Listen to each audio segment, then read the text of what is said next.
Hello there, this is Steve. I'm going to do an experiment here, which I hope is working. I'm going to do a video and at the same time record the sound on an audio thing, so I can also put an audio file in there for those of you who like to download audio. And I'm going to talk about output, and I'm not going to provide any kind of transcript today because I'm so busy multitasking here, video, audio, and I take my glasses off so I don't get a reflection. That means that everything is fuzzy that I'm looking at, so I hope I've done everything correctly. But talking about output here, many of you may know that I put a lot of emphasis on input as a key method of learning. For example, right now, by the way, this is Steve at thelinguist.blogs.com, all right? So right now in my Russian studies, mostly I'm just listening. And I started out listening to very easy things. I had someone translate The Power of the Linguist, which is a very simple story that we have, translate that into Russian, transcribe it. I worked on that at Link. I had other simple things that I listened to 20, 30 times. I also, before we had Link up and running, I used Help Yourself and colloquial Russian and anything I could get my hands on. Lots of listening and reading and saving words. When I got on to Link, of course, I was able to keep track of my words and put them into a database, review them. And I was also able to see that when I started into Russian literature, which I tried to do within about 3 or 4 months of starting Russian, that initially I would have 50 or 60% unknown words in the Russian content. So it was very tough to work your way through that. I would take small bits of it, save these words, review them, listen, and go back and so forth. Now I'm at the stage where Link tells me that for most of the Russian literature that I'm doing now, whether it be Tolstoy or Chekhov or Turgenev, it's about 20% unknown words. So, as long as I'm at that level, that means that when I'm listening, there's things that I don't get. When I read, there's things that I don't get. I want to get it down below 10%.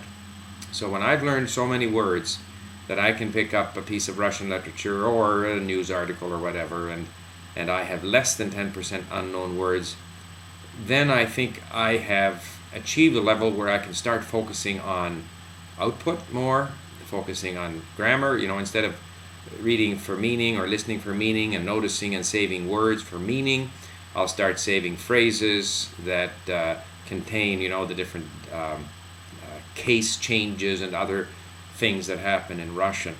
And at that time I will do more talking and writing. So, what is the role of output at an earlier stage? I believe it is still important at an early stage, not so much as certainly insofar as speaking is concerned, not so much as a opportunity to learn the language, but it serves other purposes. First of all, it helps to keep you motivated. If you have to meet a teacher, like here at Link, you have an appointment with your tutor next Tuesday or every Tuesday or twice a week. That helps to motivate you. You don't want to disappoint the tutor. When you are speaking, you sort of come across some of the things that you have trouble saying, so then you start to look for those when you're listening and reading. So it forces you to prepare a little bit.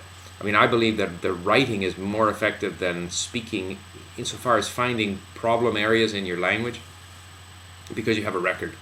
And it's easier from a written text, especially the way we do it, where we correct the writing and we give you correct phrases, and then you can import this into Link and you can save the words that you didn't use correctly and treat that as learning content.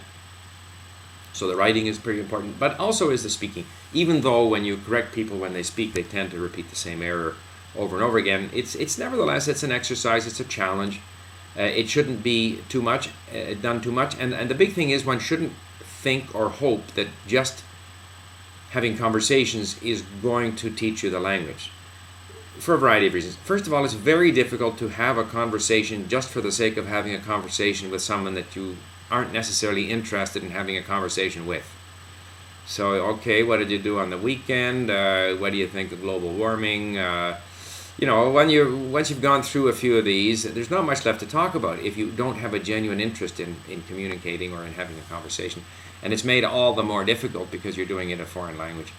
So a little bit of talking once or twice a week, writing once or twice a week, a major focus on input, until you reach a stage where your comprehension, both listening comprehension and your ability to enjoy reading in the language, have become so strong that now you are ready to take what you have built up and move into the output.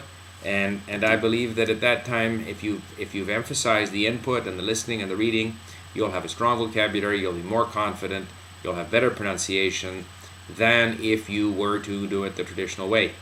By the traditional way, I mean trying to remember everything that's in chapter 1, trying to say it right, trying to do the exercises.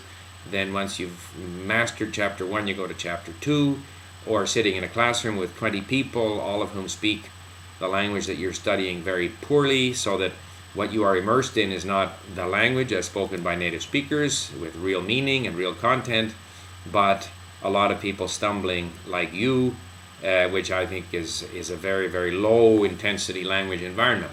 So, to sum up, output is important, even at an early stage, even though from a learner's perspective, the emphasis initially should be on understanding, reading and listening, and building up vocabulary and getting used to the language. But even in that early stage, as soon as you feel up to it, once or twice a week to challenge yourself, initially one-on-one, because you don't speak well enough to sit in a group. You would just annoy them and embarrass yourself. And eventually, and we notice this with our link learners, after 6 months or so of one-on-one, then get into a group, 3 or 4 on one, and do that once or twice a week. And also take the time to write, because that's where you really pick up on where your structural problems are, and that helps you then to look for those kinds of words and phrases and structures in the language as you're listening and reading. So, a very quick discussion then on the place for output. And I guess the key thing there is to not feel inadequate because you aren't able to say something early. And I don't agree with the people who say that you only need 800 words and you can be fluent. No, you can't. Or if you master 5 phrases to use at the bank and another 5 phrases to use at the restaurant, that you'll be okay. Yeah, that might work if your goal is to go down to Mexico and hope to be able to say Buenos Dias to a few people. But if you want to learn a language, that just is not going to do it. So I believe in that initial input phase, silent phase, then followed by a much stronger output phase, and at that point you'll feel much more confident with your output. Now, I have to put my glasses on again to see how to turn this thing off. And thank you very much for listening.